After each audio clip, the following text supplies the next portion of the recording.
Il faut que tu prophétises encore sur un grand nombre de peuples et de nations et de langues et de rois.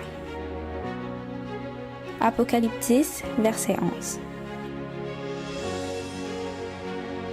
ASJH 1889 du Cap Haïtien.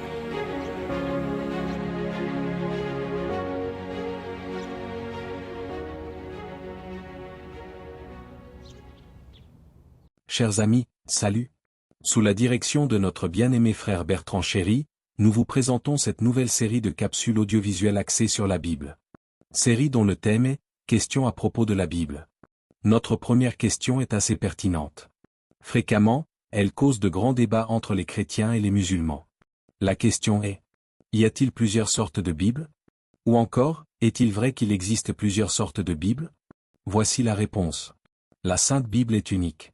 Mais, il existe différentes versions ou traductions, celle des érudits catholiques, approuvée par l'Église catholique, et celle des érudits chrétiens non catholiques.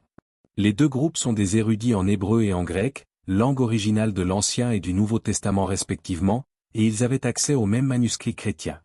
Ainsi, bien qu'ils utilisent parfois des mots différents, le sens est toujours le même dans toutes les versions connues, à l'exception de la traduction du Monde Nouveau, qui n'est pas recommandée à cause de ses biais. Cependant, il convient de signaler une différence apparue lors du Concile de Trente, 1546, lorsque les autorités catholiques ont décrété d'inclure un nombre de 7 livres dans l'Ancien Testament, Tobie, Judith, la Sagesse, l'Ecclésiastique, Baruch, ainsi que les premiers et deuxièmes Maccabées en plus de quelques chapitres ajoutés aux livres d'Esther et de Daniel. Il s'agit de livres historiques écrits par des auteurs hébreux, mais qui n'ont pas été reconnus par eux comme faisant partie du canon sacré. L'apôtre Paul a affirmé que la parole de Dieu leur a été confiée.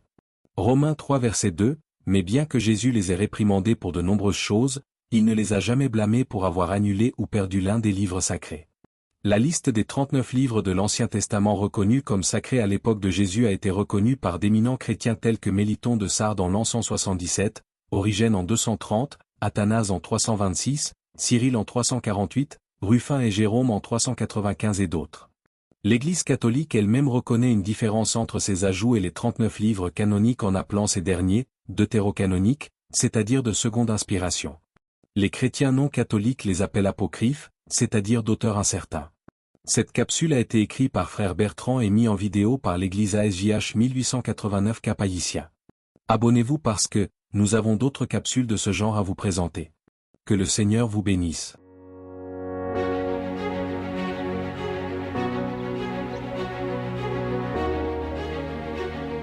Merci d'avoir écouté cette présentation. Si vous souhaitez prendre part à la mission que Jésus-Christ confie à notre Église, contactez-nous via les coordonnées suivantes ASJH 1889 caphaïtien@gmail.com, pour WhatsApp 509 32 32 41 42.